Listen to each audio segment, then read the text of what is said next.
Hello and welcome to Team Liquid Strategy Guide for Amirdrassil the Dream's Hope. I am Kalamazi, and today I'm going to be breaking down Telegon's mechanics and strategy guide for Mythic Fyrakk the Blazing.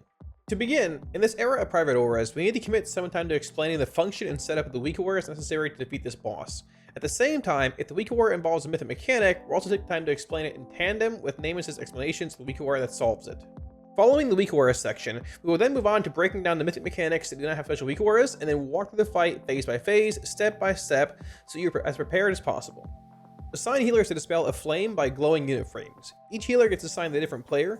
The glow may sometimes jump around if affected players use some other means to get rid of their flame, like stone form, immunities, etc. No MRT note required for this. This aura creates a solution and prompt for the flame mechanic, which applies a debuff to 4 targets at a time every 8 seconds.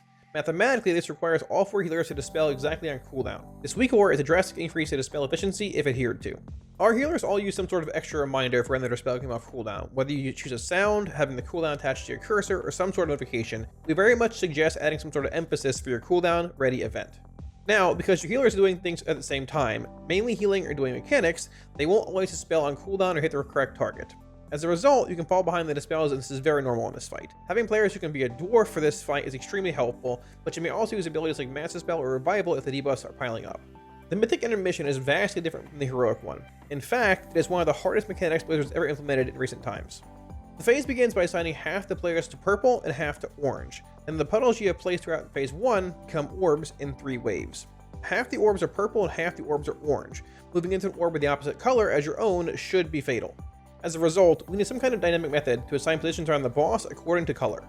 The MRT note lets you assign 9 players to certain positions. These players will always be assigned to these positions regardless of their debuff. Other 11 players are assigned from outer to inner based on their class. If not hard assigned, it will sort tanks, demon hunters, and rogues to be the outermost soakers. Not every position needs to be hard assigned. You can leave open spots in the note and it will work fine. The number in front of the player's names are important. It will not work without them. We hard assigned our disc crease to 4 and 5 to minimize their movement and allow them to focus on their ramps and healing.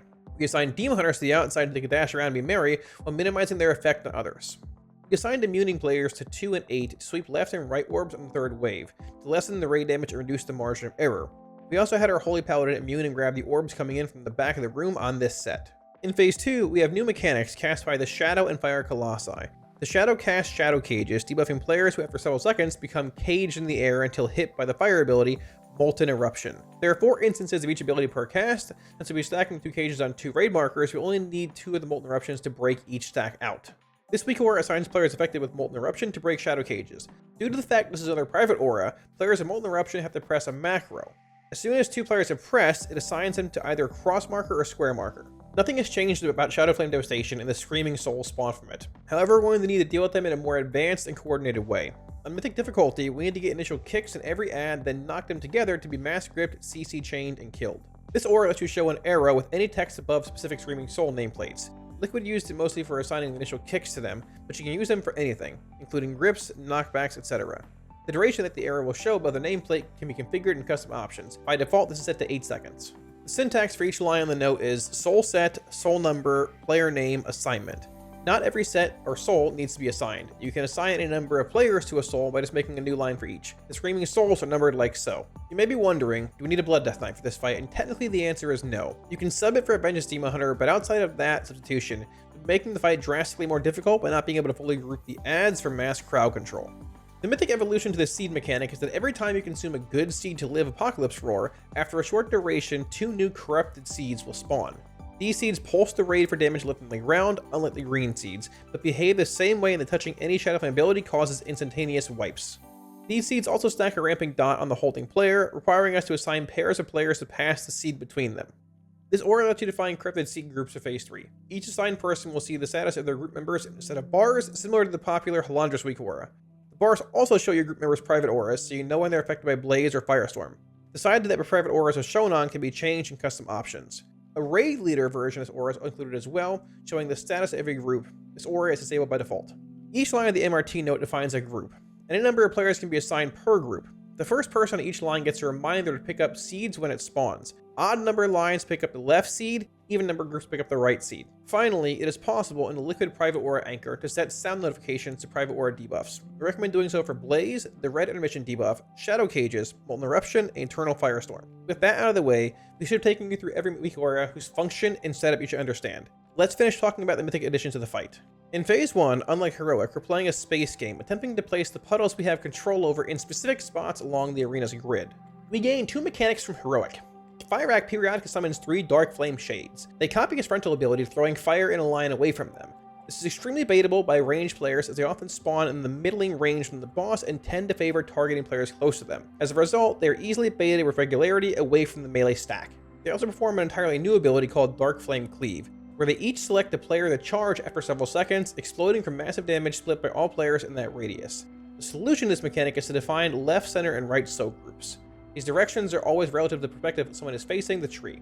We have a further evolution to Dream Rend, where instead of just pulling you in, waves of orbs shoot out at the players for the duration. To deal with this mechanic, we'll bait the initial orbs briefly, then make a large movement with speed to escape the remainder. In Phase 2, we have a new friendly NPC in the form of large tree ants that spawn alongside certain spirit sets. These have vastly increased health from normal Night Elf spirits, and at some point we need to be rescued away from the stack of adds to prevent them from taking excessive damage. Although briefly mentioned, we gain a Colossus add in Phase 2 who casts Shadow Cages alongside the Fire Colossus who casts Molten Eruption. It should be mentioned that if you kill the Fire Colossus before the second set of cages, the mechanic will fail to resolve, and this should be part of your strategy with current gear levels and boss tuning. In Phase 3 we've talked about the Corrupted Seed mechanic, but there's an additional evolution to the use of a good seed where after it becomes corrupted, leaving behind area denial. Note that this area denial will cause seeds to explode along with any other source of Shadow Flame damage in that phase. The movement and positioning for Phase 1 is exacting. As a result, we prepared images for each mechanic or mechanic set to help you understand them. On the pole, the boss will cast Wildfire, creating the first wave of area denial before casting Firestorm 1, applying debuffs to 4 players briefly before they create their own area of denial puddles beneath them. They will then move to the positions you see here. Attempt to allow range to go far and melee close in every circumstance where it's available. Since range can frequently pre-position, this should increase consistency overall. After the first Firestorm, we will move the boss to the left to play Dark Flame Cleave 1 in the formation shown. Then we'll have another Wildfire creating more Air of Denial before our first Dream Rend. Boss should be moved from the fire slightly and face into the spawn, the Dream Rend portal inside it, and away from the raid. After it's created, the raid should move towards the tree as shown. Tank spawning the Dream Rend can be griffed away or wormstoned here if it helps them. After a brief delay of baiting the orbs, one of our weak auras will then tell you to move, at which point you perform a large movement across the room to completely avoid the remaining orbs. During this movement, you will play a Blaze. Once you have settled post-Dream Rend, Firestorm 2 will occur and players will need to place them against the existing area denial like so. Note that if you place Firestorms too close together, the grid will force them apart as they cannot be stacked. This usually does not work out in your favor, so attempt to always place them nicely along the grid. After Firestorm 2, we'll tuck nicely into the corner here for Dark Flame Cleave 2 and Wildfire 3. As with the previous Dream Rend, we'll place it inside the area denial facing the boss away from us before moving again towards the tree, baiting for seconds, and then completing a big movement to the other side of the arena. Do not bait ahead of the group here. For each Dream Rend set, we had our Disc Priest receive a Spatial Paradox or immunity, using Spatial Paradox on the first and Spell Warding on the second. Once we are back on the left side of the room, we are placing the last set of Firestorms and pushing the boss. Ideally, you would push the boss during a subsequent Dark Flame Cleave cast and milk as much damage as possible while he's stuck casting. If your damage is low, the Dark Flame Cleave cast will resolve along with extra cast of Blaze. Begin the intermission by gatewaying the knockup. The red players will press the macro and the position assignment HUD will display on everyone's screens. Movement should be assigned here to enable everyone to spread out quickly to their assigned positions. Consider your assignment. If you are red right 3, then count the red orbs in from the right until you get to 3 and soak that orb. The exact positioning of your orb will change due to it being created by the Phase 1 puddles, so swivel your camera backwards and count the orbs until your assignment. Remember, on the third set, we are committing immunities. The orb collision area is poorly sensitized, so make sure you're colliding with each orb as an immuning player. In Phase 2, we have a simple rotation of abilities. The boss will land on the platform after flying away at the end of the intermission to begin Phase 2, then cast Greater Firestorm to begin one of his 2 mini-ad phases. Greater Firestorm spawns the 2 Colossi, and shortly after, he will fly away to cast Shadow Flame Devastation and spawn the caster adds in a line throughout the center of the room. The Colossi will cast a set of Shadow Cages and Molten Eruptions before and after Shadow Flame Devastation, with the second cast being skippable by defeating the Fire ad before the cage resolves. Whichever healer you've assigned to do the majority of healing to the adds, likely your Holy Paladin, they should be given a Wyrmstone to allow them to return the group for Shadow Cages. If they're able to reach the stack, audible your situation to have one of the extra Molten Eruptions to break you out. For Shadow Cages, we have designated 2 markers, cross and square, for players to stack their cages on. 2 players should go to each marker. Note that any player in the purple radius of the debuff player will also become caged should they be inside the radius when the mechanic resolves. When the 2 players debuff of Molten Eruption have pressed the macro, they will be assigned to break either cross or square.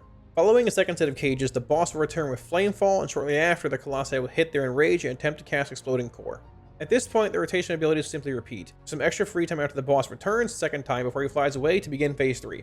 This phase has a lot of nuance to it. The friendly NPCs have a dynamic left or right spawn, and for the sets where Blaze overlaps here at the front of the room for greater Firestorm, you need to dynamically shift to the opposite side for the adds to play Blaze safely. For the Blaze set following the boss returning from Shadowflame Devastation, you want to drag the boss towards the tree and then play the Blaze there away from the friendly NPCs walking in, and then make a big move back towards the front of the room for his greater Firestorm. You absolutely cannot hit the adds of Blaze, as it converts to a direct loss of tree HP and likely a wipe. On later sets, you want to grip or rescue the adds closer to the tree to create a safety margin. On Spirit 6, you want to rescue the tree to the left to avoid having it run through a stack of caster adds. Void Shift works in the adds as well applied to healing the trees. No raid movement speed or single target movement speed increases work on the friendly NPCs. However, healing done amps do affect the amount the adds heal the tree. By casting Mark of the Wild at every add spawn, you can snack just a little bit of extra HP that might save you later on if you miss a bit of healing. It is important that for each add spawn, you aggressively move into the deep breath area after it becomes safe to create distance between your blazes and the healer adds that are beginning to walk towards a tree. Finally, for Phase 2, it's important that you not only have every initial kick assigned for each set of caster adds, but also every knockback and grip that gets them in range of the mass grip. As many players as possible should acquire the BFA Engineering Knockback Belt enchant to facilitate this. We decided to CC the 2 leftmost adds in each set, gripping them in as grips become available. To enable the mass grip in each set, you need to have your Holy Paladin give Blessing of Autumn to your Blood DK in between the ad sets. Now for Phase 3. You'll begin with 4 seeds that need to be given to 4 players, and we'll spend the least amount of time now reviewing the seeds and how they can be assigned. We chose Yips, our Paladin, Fyrakk our Mage, THG our Warlock, and Malarkus, one of our Hunters, to be the initial good seed carriers. We have our tank use the first seed, opening them up to be a Corrupted Seed team. For the second Corrupted Seed team, we have a team of 3 melee players working together, our 2 Demon Hunters, and Enhancement Shaman. This covers the first set of Corrupted Seeds. For the second set, our Warlock using his good seed for Apocalypse Roar 2, and then picking up one of the Corrupted Seeds, while another melee group is picking up the other one, our 2 Rogues and second Enhanced Shaman. During this phase, our Warlock and Mage will swap their seeds to reduce their Corrupted Seed stacks. The Hunter uses their good seed for Apocalypse Roar 3, and then forms a Corrupted Seed group with the other Hunter, while our 2 Aug Evokers take the other. For Apocalypse Roar 4, our Warlock would use the final good seed, and a ranged and melee healer would each take one of the Corrupted Seeds.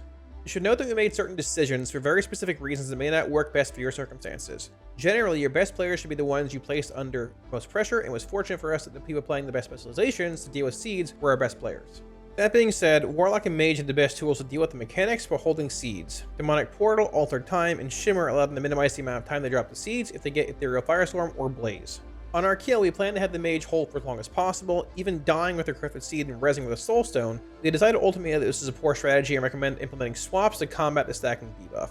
As you can see in the image, we have added a swap between the Warlock and Mage between Apocalypse Roar 2 and 3, and another between Apocalypse Roar 3 and 4. This should keep both players fairly safe while handling the Corrupted Seeds. When it comes to the flow of the phase, which is defined by the rotation mechanics in between Apocalypse Roars, we're going to be rotating through Blazes, Breath Frontals, and Firestorm Tornadoes. For every one of these Apocalypse Roar segments, we get Blaze 1, Frontal, Tornadoes, Blaze 2, Apocalypse Roar, and this rotation repeats until you run out of good seeds to protect you from Apocalypse Roar 5. You'll be attempting to bait Breaths right and then left, oscillating until you flip through after Apocalypse Roar 3, after which we would then be inverted. Firestorm should go to the opposite side where Breaths are baited. So before Apocalypse Roar 1, Breath is baited right, Firestorms go left. After Apocalypse Roar 1, Breath is baited left, Firestorms go right, and so on. Note that when the seed is placed for the Apocalypse Roar, you gain the Absorb that protects you from the roar immediately upon entering the radius and can move freely once you have gained the buff. If you are pushed into a previous puddle or do not move out of the grass and becomes corrupted and carrying a seed, you will trigger a detonation. When placing later Firestorms, you should look to place them within existing Firestorms rotation circles if possible to minimize the area denied. When placing Firestorms in general, you need to be in motion as it lands to avoid the tornado that spawns by abusing the very small grace period. And with that, we hope you find this guide useful. Please feel free to leave feedback or comments below the video. Make sure to keep your eye on this channel as more guides will be coming out soon. Thank you for watching, and we'll catch you all in the next one.